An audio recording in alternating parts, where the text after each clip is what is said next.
Coming up on today's Locked On Bucks, we take a look at the upcoming season and those teams under the most pressure. Are the Milwaukee Bucks number one on that list? Plus, Giannis's Olympic run comes to an end. We take a look at the greatness he put on display throughout this tournament. After this on Locked On Bucks.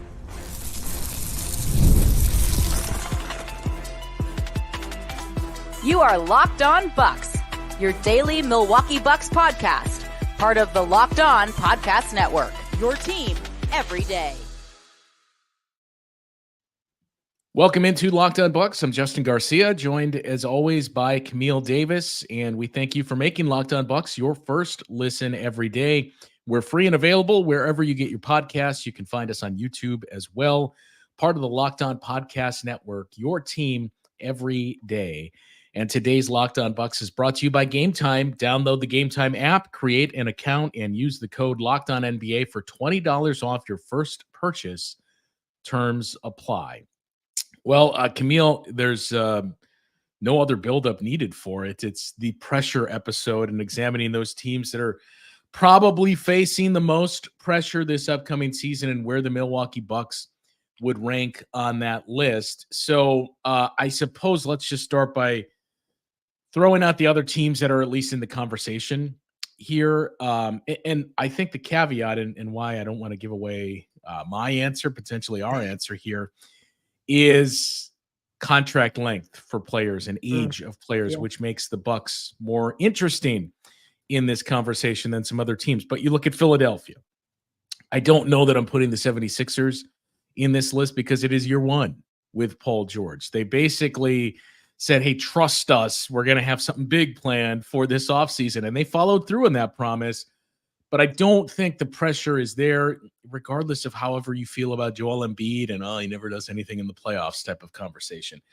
I don't think they're facing this pressure for 2 years, basically. You need this 1 year with Paul George. You need to see how next year goes as well, that season afterwards. And then from there, we'll kind of examine it. So Philly's a team that'll get mentioned somewhat.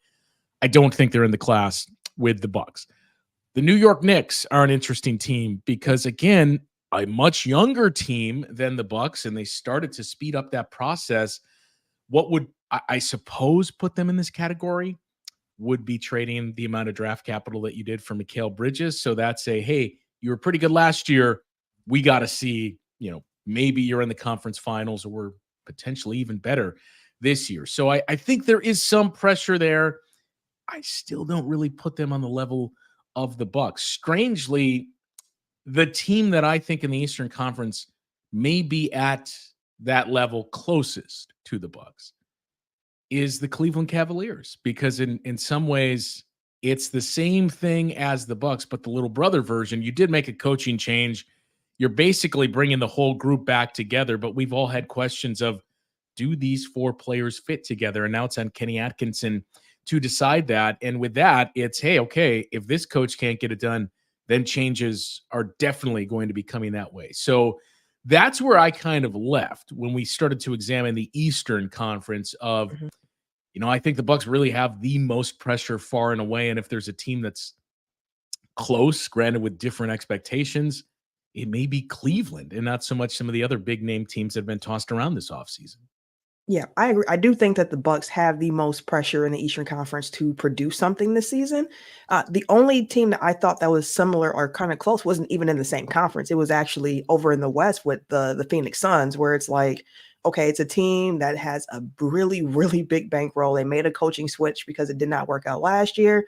They've tried to get a point guard in the building now. Like, we'll see how first year of Bud works in Phoenix. But again, it's Bud's first year there, so I don't even think that the pressure is as high as it is in Milwaukee, whereas you have Doc Rivers after his audit year, as we've been calling it, with the Bucks coming in the middle of the season, his first full year with the Bucks. He has his full coaching staff assembled. He has the team that is constructed in a way that he thinks is going to make the most sense around his superstars here. But again, this is a Milwaukee Bucks team that has been ousted in the playoffs in the first round 2 years in a row.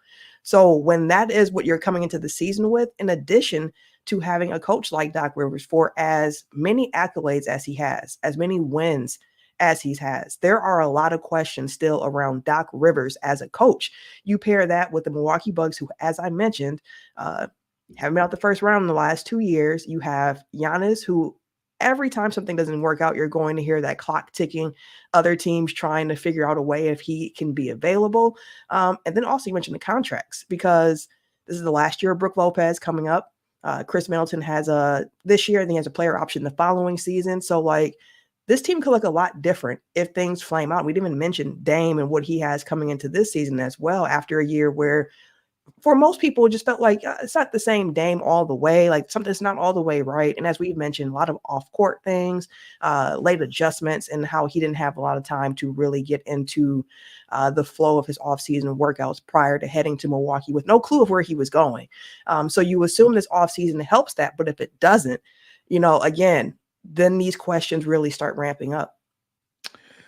Yeah, Phoenix is an interesting one when we mention teams in the Western Conference, because they have the whole somewhat reset with Bud, but also where do they really go from here? They've been able to, the last 2 off seasons, bring in quite a few players that at least make you raise an eyebrow of, they got him on a vet minimum.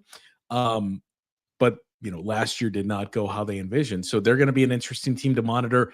Pressure may not be the right word per se, but it's just going to be a fascinating season for the Denver Nuggets, because they're 2 years removed from a championship, and little by little, they've started to kind of whittle away at that roster and some major contributors there. And just the Western Conference in general, as Q points out in the comments here, the Lakers potentially with LeBron, a legacy season at stake, hand-picked coach, regardless of whether or not you believe LeBron had the influence on bringing in JJ Redick, his podcast partner, or not. I don't really put the Lakers in that group, because I don't think they're there Los Angeles and nationally, but I don't think the expectations are really there when you look at the other teams in the West. You look at what the Thunder have continued to build upon, the Timberwolves and what they did last season. Denver still has arguably the best player in the league in Nikola Jokic. So the Lakers are very much lost in the shuffle, and I don't think they're really in this conversation. I think most of the pressure is on those teams in the Eastern Conference, to a lesser extent, even teams like Minnesota, of, okay, you got to build on this now next year, and Anthony Edwards needs to continue to take a step. So we're aligned in that. I think it's far and away in the Eastern Conference, the Bucks have the most pressure on them, and really the NBA as a whole, it is still probably the Bucks. The reasons for that are the age and the contracts that we mentioned, but also because, as a few others have pointed out in the comments this morning, there are individual players that have some pressure on them this upcoming season, and even a coach, as you pointed to as well, Camille. So we'll get into that conversation of individually who is facing the most pressure for the Bucks this upcoming season, coming up after this on Locked On Bucks. Well, I've talked to you before about GameTime and the ease of using it. It is the number one app you need when you're out there checking off stadiums, doing a basketball tour this upcoming fall, maybe even following around your favorite performing artist. GameTime is the number one app that you need to help get those seats and get that experience. They offer last-minute deals where you can save up to 60% off when you are buying at the last minute for any concerts, events, comedy events, theater, anything that you're going to see. Flash deals as well, where you can save even more with exclusive in-app deals on select seats if you're buying ahead of that game or event. Best of all, you see the all-in pricing. You just toggle on that feature, and it shows you the total upfront price that you will pay. No surprise once you get to checkouts. And if you are buying seats in a place you haven't been to before, you can check out a panoramic view from your seat within the app before you make that purchase. This comes with the lowest price guarantee, where GameTime will credit you 110% of the difference if you can find those seats cheaper elsewhere. And best of all, the GameTime ticket coverage means you're covered with the most flexible customer service policy in the ticketing industry. So download the GameTime app now and take the guesswork out of buying MLB tickets. Download that app, create an account, and use the code LOCKEDONNBA to get $20 off your first purchase. Terms apply. Again, create an account and redeem that code LOCKEDONNBA, LOCKEDONNBA for $20 off your first purchase. Download GameTime today. Last minute tickets, lowest prices guaranteed. And we want to thank you for making Locked On Bucks your first listen of the day. For your second listen, enjoy the Locked On NBA podcast. There is no off season in the NBA, and Locked On NBA provides daily basketball analysis from national and local experts in 30 minutes or less. No one keeps you as informed and entertained as Locked On NBA. Available on YouTube or wherever you get your podcasts. Part of the Locked On Podcast Network. Your team every day. So taking a look at the individual players here that are facing the most pressure, Camille, I think Giannis is probably excluded from that as we continue, and we'll get to it in the last segment to see how he looks in the Olympics. But, Giannis was the constant. It was, as we talked about last year, in a season filled with change and disruptions, Giannis was the guy that consistently gave you what you expected to get. Doc Rivers, you mentioned before. That is a name to put up there because everybody is going to point to the postseason coaching career of Doc Rivers. And as we've mentioned, you got to sit in on the season essentially last year and get a head start if this was your first year. So you've had some time to get a look at the young guys, to figure out how can we really make this work with Giannis and Dame. We really got to see that. And that last name of Damian Lillard, he's put that out there himself as well. But I think that is the guy, even more so than Doc Rivers, under the most pressure for the Bucks this season, given it wasn't a bad season last year. It just wasn't what you would expect from Damian Lillard. We've gone into the potential reasons why that would have been. But he himself has said, look, I wasn't in the shape I needed to be in. I've been putting in that work this offseason. I've spent more time with Giannis. I know what to expect from my teammates and my coach. And, said after game 6 against the Pacers, I think people are going to be surprised when they see me next year. He's put out Instagram posts throughout the summer that have kind of indicated the same. So that's all well and good, but now we got to see that. Yeah, I do think Dame is the person on the Bucks facing the most pressure, because the thing with Doc Rivers, he was someone I mentioned in the last segment, because he's had this pressure on him for years now. Like after the last 3-1, slip up where this team blew the 3-1 lead, the questions have been rampant about who is Doc Rivers, what can he bring to the table, so on and so forth. So a lot of the questions that are facing Doc Rivers are the same questions we've been hearing for years at this point now. But when it comes to Damian Lillard, somebody who right before coming to Milwaukee had a really, really good year in Portland, and he was held in a certain regard. Then he comes to Milwaukee. In addition to him coming to Milwaukee, how he came to Milwaukee, where people look at it as a Drew Holiday for Damian Lillard trade, straight up. That's how people look at it. And Drew's got a championship in Boston. So there's also that added pressure on it, in addition to how he's performing on court, because people are always going to, from this point forward, compare Drew Holiday and Damian Lillard and what they accomplished because of how they're linked with this trade bringing Dame to Milwaukee. Although, as we all know, it's not as if the Celtics were part of a 3-team trade to get Drew over there to Boston, but yet and still, that is how it's going to be perceived. So you have that aspect of it. And like you mentioned, just the on-play court, or the on-court play that he has. So this past season, we mentioned he was just a little bit inconsistent.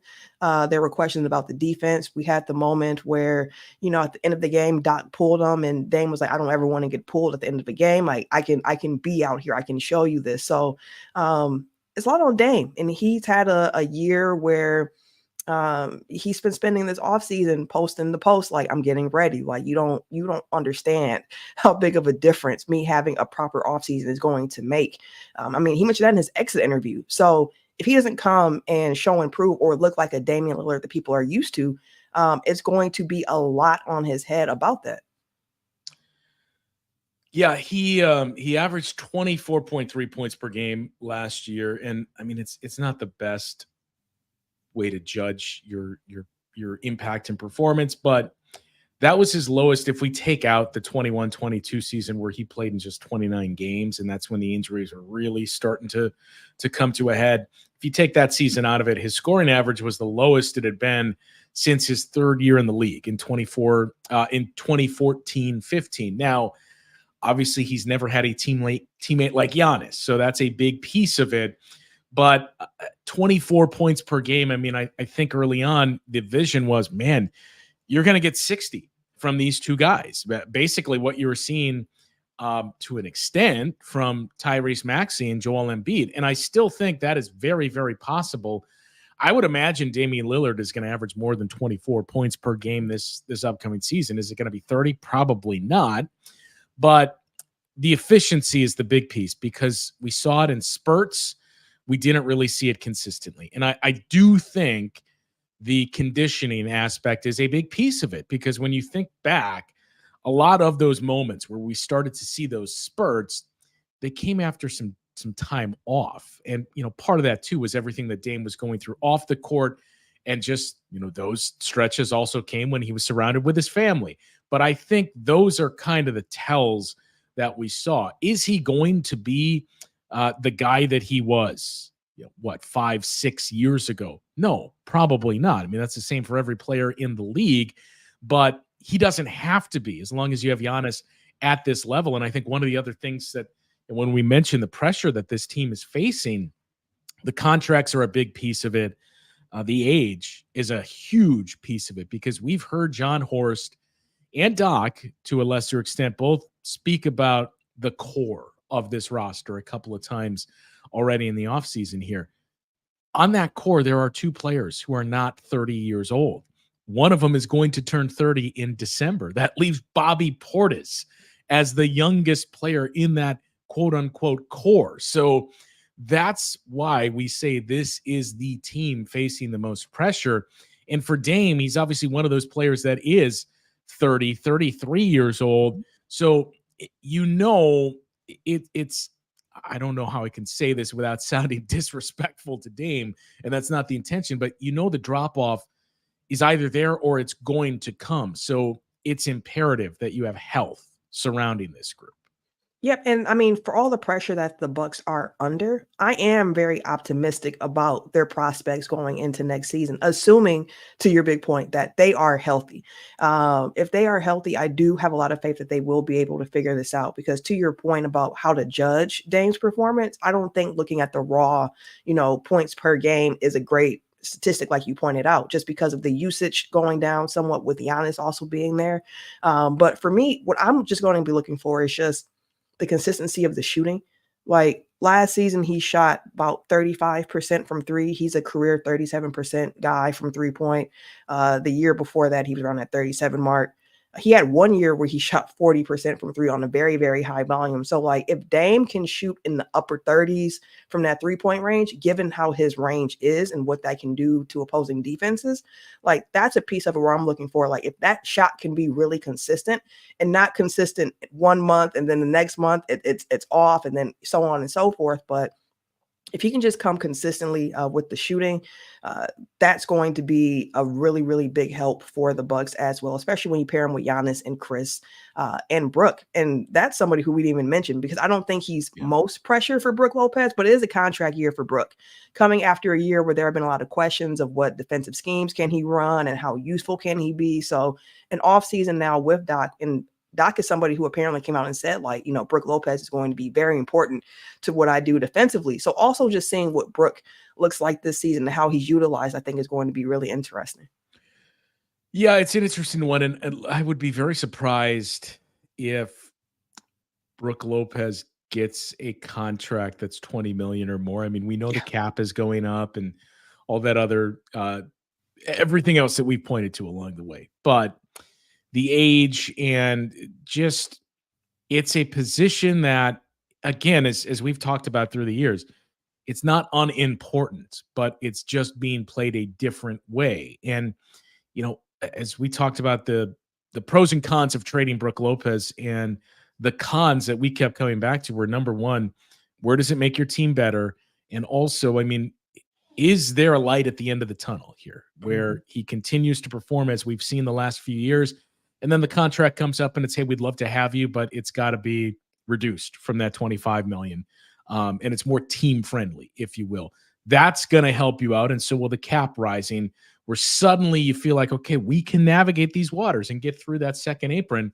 But as you pointed to, that all hinges on Brook Lopez looking every bit the guy that he has been the last, 6 years that he's been in Milwaukee.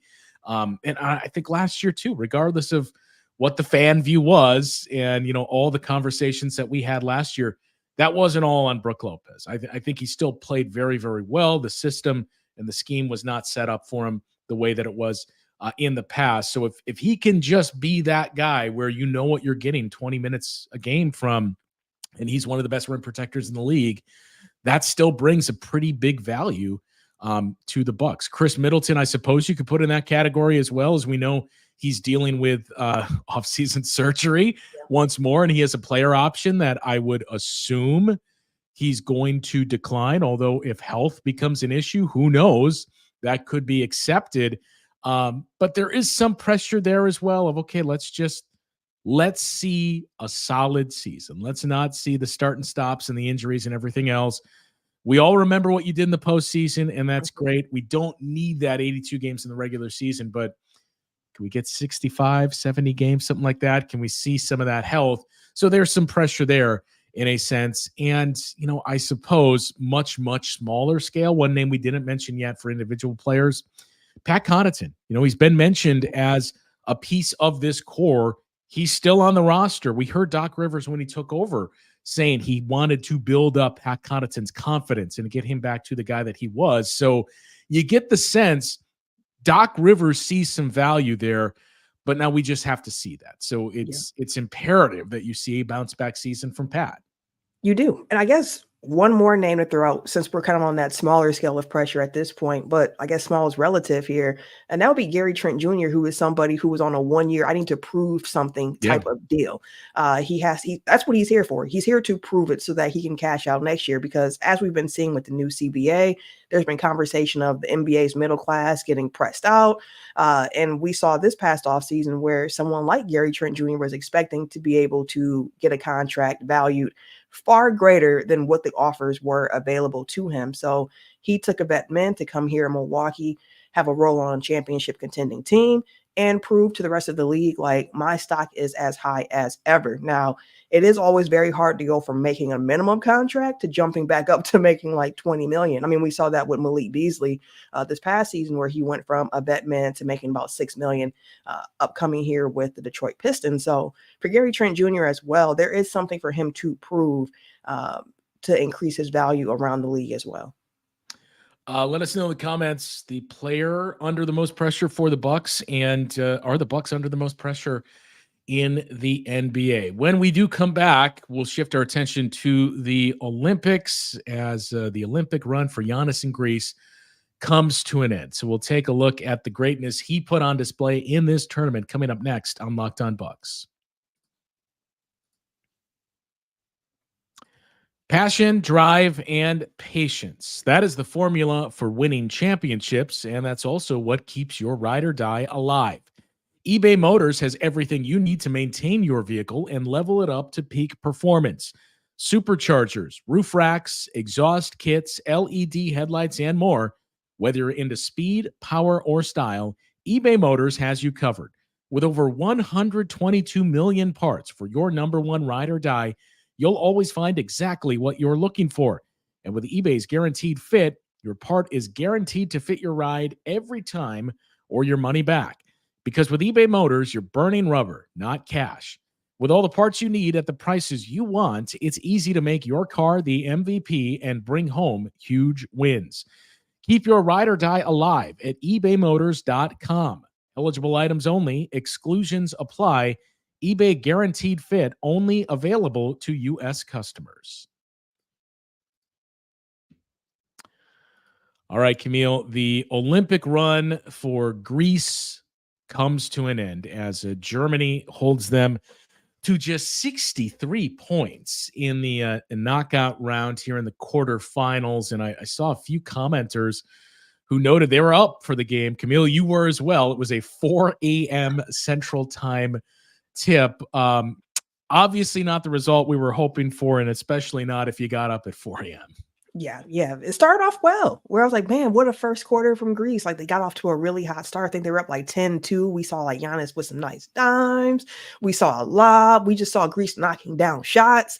The offense was humming. And then as the game wore on, Germany got stronger and stronger and stronger. Their defensive intensity just kept picking up. And then next thing you know, you get to the fourth quarter and you're like, the Greek team is sitting here looking at an upward battle now. And you're just like, I don't know how they're going to be able to do this at this point. The shooting touch just fell off. And something that we've noticed and mentioned about the run for Greece so far throughout the Olympics, which is that 3-point shooting can be really streaky. Giannis, though, he looked great. He looked fantastic. And then eventually when Germany said, we're just going to put 3 people in front of him at all times and just keep this going. And then other guys weren't able to hit shots. It just got really dark for Greece pretty early at that point. So a great Olympic run for Giannis, his first Olympic run. And I think that he came out and showed again that why he's one of the best players in the world. You mentioned it looked good early, and Greece was up by, I think, 12 early in the game. It was the first time in this tournament that Germany had trailed by 10 or more points. Germany's really good. And I don't think we realistically had expectations for Greece to beat Germany in this one. Germany obviously has a number of NBA players on the team. Dennis Schroeder is kind of taking over the mantle for a while that you would see for a number of guys. Patty Mills with Australia, Evan Fournier in France, where it's just, man, once you get to international play, this guy he's something else, and he's not that in the NBA. So it's part of what Greece was up against, but like they were an underdog to begin with coming into the tournament. Just reaching this point was an accomplishment for Giannis and that crew, a new coach as well. So you hoped you got the chance to see Giannis continue in the Olympics, but part of you is also relieved of, okay, now rest and get ready for the season. A few people pointed out here as well. So the way they set it up, all the quarterfinal games are played on one day. All the semifinal games are played on one day. So you have a quadruple header going on today. And next in line was Australia, Serbia. The winner of that would play the winner of Brazil and US. Australia has led by as many as 24 points in this game. It is currently 48-30 with just a couple of minutes left in the first half. So Australia is looking like they are going to be headed into the semifinals. And a few people pointed out, good for Kane Pittman, who, by the way, is there covering the Olympics in Paris for ESPN Australia. So he may have a chance to root on the home country in the semifinals. The other 2 games left, we mentioned US, they played Brazil. That game tips at 2:30 Milwaukee time this afternoon. And the game in between, the current game between Serbia and Australia and the US-Brazil game, should be a good one as well. France and Canada, that tips at 11 a.m. So the winner of that game plays Germany, and US gets to avoid that part of the bracket where Germany and Canada are both 2 of the strongest teams in this tournament. France has been a pretty sizable disappointment so far with the way that they've looked. They lack the guard play. Canada has it in spades. They just don't have the bigs. But a very, very tough other half of the bracket that US is not in. So should be a very interesting semifinals that we're in store for, especially if Australia, granted, not a huge upset, but can pull off the upset and take down Nikola Jokic in Serbia here in the quarterfinals.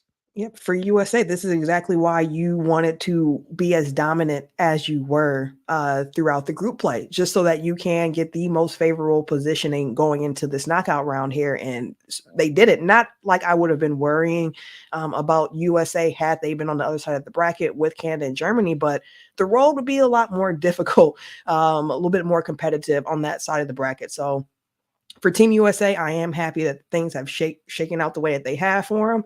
I cannot wait to watch. And I love this comment from Q saying we got to get Kane on Locked On Bucks for Olympic Village stories. Hey, who knows? Maybe it's one of those things where what happens in the Olympic Village stays in the Olympic Village. I would imagine coordinating that it's going to be much more difficult with everything going on around the Olympics. I mean, it took us basically a month to actually nail down the date with Kane after we started those talks because of all the channels he has to go through as a big star now with ESPN. But we'll try. The last thing to point out too, to get back to players under pressure. This question about do players sign an extension at a discount mid-season? Look, a lot of it has to do with the CBA and when you can actually offer extensions. Not so much the case with Brook, but a lot of the reason why you don't see it too is you want to maintain that cap hold for other purposes. And that's what we saw with Philadelphia to maintain some of that cap space. So long story short, not really, but doesn't mean it's not possible. As we start to wrap up here, Camille, first of all, we want to thank everybody for making Locked On Bucks their first listen today and encourage you to go check out the Locked On NBA podcast, where again, the offseason never ends as we have national expertise, local perspective. You can find the Locked On NBA podcast anywhere you get this podcast and anything else. Just use that so you don't need to search. Just search Locked On NBA, part of the podcast, Locked On Podcast Network, your team every day. We have an idea. I think we can give away what we're going to do. We're nailing down the time with all three of us to figure out how to make it work. But the inspiration was a post on Bucks Reddit in that we are going to draft, Camille, Frank, and I, our starting five by decade. So I'm going to take Ray Allen from the 90s at my 2 guard and so on. We're going to do that either late this week or early next week. That'll be on the show. And speaking of this week, tomorrow, Melanie Ricks, the digital reporter and sideline reporter for the Bucks, is going to join us, share her thoughts on the offseason, how last year was as somebody traveling with and covering the team on the sidelines daily, and the overall journey of Melanie Ricks to get to where she is now as the sideline and digital reporter for the Bucks. So she is going to be our guest on tomorrow's show. We saw a few questions come in for her. Still time to get those questions in as well. You can tweet them to Camille or myself, or send them to that email address as well. And we'll pass along some of those comments or questions to Mel that you guys have for her. So get your questions in for Mel, and that email address again is mailbag.lob@gmail.com. So Mel comes up on the show tomorrow, and our draft is going to be shortly after that. We think the NBA schedule is going to be released late next week, I believe. My guess is Thursday, August 15th is when we learn the NBA schedule. So we'll see from there. And then once that comes out, there's a lot to react to. Absolutely. I can't wait for the schedule release, because then things feel real. And then I can also block off my calendar the way it needs to be. So when people ask me, hey, do you want to go and do this? I can be like, yeah. At this point, I've been non-committal to a lot of different things that have been asked my way, because I need to see when the Bucks are playing this upcoming year. So can't wait for that. Yeah, it's one of the big moments of every summer is when that schedule comes out and getting our look at it. So still a lot coming up this week and potentially early next week. For Camille, I'm Justin. That'll do it for today. We will talk to you once again tomorrow on Locked On Bucks.